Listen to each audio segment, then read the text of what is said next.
लोकसभा चुनाव 2024 के लिए बीजेपी ने बिहार में सीट शेयरिंग का फॉर्मूला लगभग तय कर लिया है। बताया जा रहा है कि राज्य की 40 लोकसभा सीटों पर बीजेपी खुद 30 से 31 सीटों पर चुनाव लड़ेगी। वहीं गठबंधन में शामिल एलजेपी के दोनों गुटों को 6 सीटें, साथ ही उपेंद्र कुशवाहा की आरएलजेपी को 2 और जीतन राम मांझी की पार्टी हमको 1 सीट दे सकती है। बता दें, पार्टी के एक वरिष्ठ नेता की ओर से ये जानकारी सामने आई है। हालांकि उन्होंने ये भी कहा कि सीट शेयरिंग का ये फॉर्मूला अगले 6 महीनों में गठबंधन में शामिल अन्य दलों की स्थिति पर भी निर्भर करेगा। फिलहाल बिहार से बीजेपी के 17 लोकसभा सांसद हैं, जिसे देखते हुए पूरी संभावना है कि पार्टी 40 में से 30 से 31 सीटों पर खुद ही चुनाव लड़ेगी और 9 से 10 सीटें अपने गठबंधन के सहयोगी दलों के लिए छोड़ देगी। खबरों की माने तो बीजेपी ने जिन सीटों पर जीत हासिल की है, उसके अलावा पार्टी उन 16 में से लगभग 13 सीटों पर चुनाव लड़ेगी जो जेडीयू ने 2019 में बीजेपी के साथ गठबंधन में जीती थी। वहीं बीजेपी ने बिहार में 10 ऐसी सीटों की पहचान कर विशेष तैयारी शुरू कर दी है, जिन पर पिछले चुनाव में उसके सहयोगियों ने जीत हासिल की थी।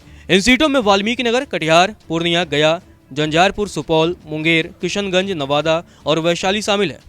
बीजेपी इन सीटों पर किसी भी तरह की लापरवाही नहीं बरतना चाहती है। पिछले चुनाव में जिन लोकसभा सीटों में सहयोगी दलों के उम्मीदवारों को जीत मिली थी, वहां बीजेपी का संगठन काफी मजबूत है। ऐसे में तैयारी की जा रही है ताकि जीत आसानी से हासिल की जा सके। इसके अलावा बताया तो ये भी जा रहा है कि प्रत्येक निर्वाचन क्षेत्र के लिए एक नेता को प्रभारी बनाया गया है, जिसमें पूर्व डिप्टी सीएम का नाम भी शामिल है। इन सभी नेताओं को अलग अलग विधानसभा क्षेत्रों की जिम्मेदारी सौंपी गई है।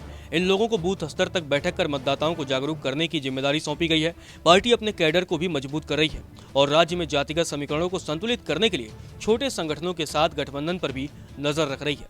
बीजेपी सवर्णों और बहुसंख्यक पिछड़े वर्गों सहित सामाजिक गठबंधन पर नजर गड़ाए हुए है, जिसने 2015 के विधानसभा चुनाव में उसे करारी हार दी थी।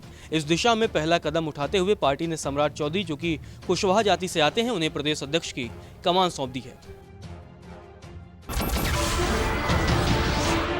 नमस्कार, मैं हूं मानक गुप्ता।